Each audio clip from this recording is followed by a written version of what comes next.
이용혁 건국대 경찰학과 교수, 강신업 변호사 앵커 국정농단 위를 받는 박근혜 전 대통령의 2심 형량과 벌금이 더 늘어나면서 그 후폭풍에도 이목이 쏠리고 있습니다. 특히 박 전 대통령이 신동빈 롯데그룹 회장에게 70억 원을 요구한 제3자 뇌물수수 혐의가 항소심에서도 유죄로 정의됐는데요. 그 구체적인 내용을 정리해볼까요? 인터뷰. 이게 제3자 뇌물공여의 혐의이기 때문에 부정한 청탁이 있었느냐의 여부가 상당히 중요합니다. 그래서 사실은 1심에서도 부정한 청탁이 있었다. 왜냐하면 롯데면세점과 관련된 이해관계가 있었기 때문에. 그래서 그 당시에 법정 구속이 됐습니다. 징역 2년 6월을 받아서 말이죠. 그런데 이번 박근혜 전 대통령에게서 이것을 더 명확하게 표현했습니다. 즉 명시적인 청탁이 있었다. 그렇다고 본다면 이번 항소심과 관련돼서 70억 원에 대한 것 자체의 예를 들면 구형량은 동일하지만 양형이 더 올라갈 수 있는 것이고요. 물론 신동빈 회장은 개인 비리 플러스 국정농단에 관한 뇌물공여, 이것이 아마 병합돼서 이루어질 상황에 있는 것이죠. 그래서 요약하게 되면 기존의 일반적인 반의 다른 기업들과 함께 돈을 낸 것 이외에 특별히 최순실의 부탁을 받은 박근혜 대통령이 독대를 통해서 신동빈 회장에게 70억을 더 추가 요구를 한 것. 그래서 이것에 대한 뇌물공여 혐의가 인정이 된 이와 같은 내용으로 요약할 수 있는 것입니다. 앵커 신동빈 회장 같은 경우에는 저희가 먼저 얘기한 이유가 모래 뇌물 혐의 관련해서 결심 공판이 있는 상황이죠. 인터뷰. 모레 결심 공판을 하는데요. 그 재판이 신동빈 롯데그룹 일가의 경영비리라는 것이 있습니다. 그 경영비리 재판하고 국정농단 재판이 병합돼 있어요. 그것을 같이 29일 모레죠. 그때 결심 공판을 하고 그때 아마 검찰에서 다시 구형하게 될 텐데요. 두 개의 사건이 병합돼 있기 때문에 10년 이상을 구형할 것으로 보여지는 겁니다. 그리고 나서 10월 초에 선고를 하게 될 텐데 경영비리라고 하는 것에 대해서는 집행유예를 어차피 받았어요. 이미. 그리고 국정농단이 문제되는 것 아닙니까? 국정농단이 2년 6개월의 실형을 받았거든요. 신동빈 회장이. 그래서 여기에 대해서 어떻게 나올지, 결국은 경영비리보다는 국정농단 이 재판 결과에 따라서 집행유예로 석방이 될 수도 있고 그렇지 않을 수도 있는데, 지금 불리한 건 뭐냐 하면 박근혜 전 대통령 1심, 2심 재판에서 다 같이 롯데월드타워 세점 여기에 대해서 부정한 청탁이 있었고 이것이 뇌물성이다 이렇게 인정이 됐단 말이죠. 그래서 이것이 신동빈 회장 측에서는 여기가 빠져서 무죄가 되기를 바라고 있을 텐데 그것이 어렵습니다. 이렇게 되면 아무래도 신동빈 회장이 이번 항소심 재판에서 집행유예를 받아서 나오기 어렵지 않나라는 관측이 있는 겁니다. 앵커. 그럼 유죄 가능성이 높다는 말씀이신가요? 여는 대괄호. 인터뷰. 유죄의 가능성이 높다는 거죠. 앵커. 그러면 어느 정도 형량을 받을까요? 인터뷰. 형량을 감해줄지 모르겠습니다. 그런데 여기서 얘기하는 것이 아주 중요한 얘기를 하고 있어요. 뭐냐 하면 이재용 부회장이 집행유예를 받는데 결정적이었던 것이 뭐냐 하면 나는 뇌물이 아니고 뇌물이라고 하더라도 나는 피해자성 뇌물이다. 강요형 뇌물이라고 그래요. 어쩔 수 없. 이 대통령이 강요하는데 내가 어떻게 안 주겠느냐, 이런 전략을 썼어요. 그래서 롯데 측에서 변호사를 보강했거든요. 보강을 해서는 피해자성 강요형 뇌물이라고 하는 걸 굉장히 강조했습니다. 그래서 이것이 먹히게 되면 그러면 집행유예 가능성이 없는 것은 아닌데요. 다만 지금 재판부에서 흘러나오는 얘기를 보면 롯데에서 상당히 굉장히 강하게 이렇게 요구를 하고 부탁을 하고 청탁을 한 것이 아니냐. 그러니까 강요가 아니라 실제로 롯데는 롯데월드타워 면세점이라는 것이 굉장히 중요하다는 거죠. 그러기 위해서 상당히 개인적인 독대의 자리에서 많은 어떤 부탁, 청탁을 했다. 자발적으로 청탁했다 이렇게 보고 있어요. 그러니까 검찰에서 보는 것과 그 다음에 호사들의 변술 전략이 부딪히고 있습니다.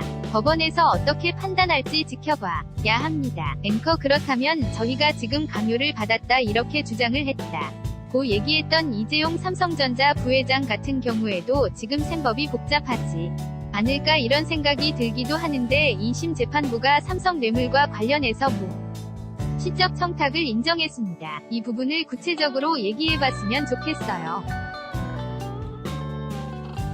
어떤 내용이 나온 거죠? 인터뷰. 기본적으로 보면 뇌물액수가 일단은 상당히 중요하다고 봐야 되는데요. 지금 이재용 부회장이 집행유예로 나올 수 있었던 이유가 뇌물액을 36억 정도로만 봤습니다. 그런데 이번 사안에서는 그것 이외에 동계스포츠영재센터의 16억 그리고 기존의 예를 들면 말에 대한 여러가지 72억 플러스 결국 89억으로 보게 된 것입니다.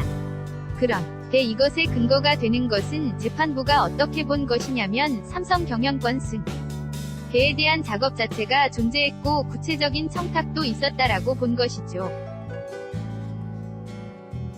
그래서 구체적인 청탁의 내용 자체는 삼성제일모직과 삼성과의 합병과 관련돼서 예를 들면 엘리엇이 무엇인가 부담이 되기 때문에 이것을 원활하게 해결할 수 있는 원샷법도 새누리당을 통해서 적극적으로 지지했다고 하는 이 점 하고요. 그 다음에 이 관련돼서 순환출자와 관련된 제안과 관련돼서 공정위에서 처음에는 예를 들면 100만 주 정도에 대한 매각을 다시 해야 한다고 했지만 500만 주를 한 것도 사실 박근혜 대통령 청와대에서 공정위에 지시한 것이다. 이렇게 된다고 하면 이것을 대가로 해서 16억 원을 동계스포츠에 제공한 것이다. 이렇게 본 것입니다. 결국 요약하게 되면 삼성의 승계 작업에 대한 커다란 문제가 분명 있었고 이것을 하기 위한 구체적인 현안 문제를 분명히 박근혜 전 대통령과 이재용 부회장이 함께 인식을 하고 있었다. 이런 점으로 볼 수 있기 때문에 그래서 16억이 이전 재판에서는 뇌물액에 포함 안 됐지만 이번에는 인정이 된 것이죠. 그렇다고 봤을 때 결국 각 신마다 뇌물 액수가 다르기 때문에 결론적으로 보게 되면 대법원에 가서 이 뇌물 액수가 최종 정리가 돼야 되는 이런 상태인 것이고 지금 상태로 만약에 뇌물이 그대로 인정이 되게 되면 사실 삼성 이재용 부회장은 다시 법정 구속이 될 가능성을 배제할 수 없는 이런 위험한 상황이 되는 것이죠. 앵커 지금 정리해 주셨는데 이번 재판 결과가 사실 이재용 부회장에 대한 재판에도 상당히 영향을 미치지 않을까라는 생각이 들거든요. 인터뷰. 상당한 영향을 끼칠 것 같아요. 왜냐하면 이번 재판은 이재용 부회장에게 굉장히 불리한 결과입니다. 왜냐하면 과거에는 포괄적 현안이라고 하는 것이 있었어요. 삼성 현안과 관련해서. 그리고 그것에 대해서 명시적 청탁은 없었지만 묵시적 청탁이 있었느냐 이런 얘기를 한 겁니다.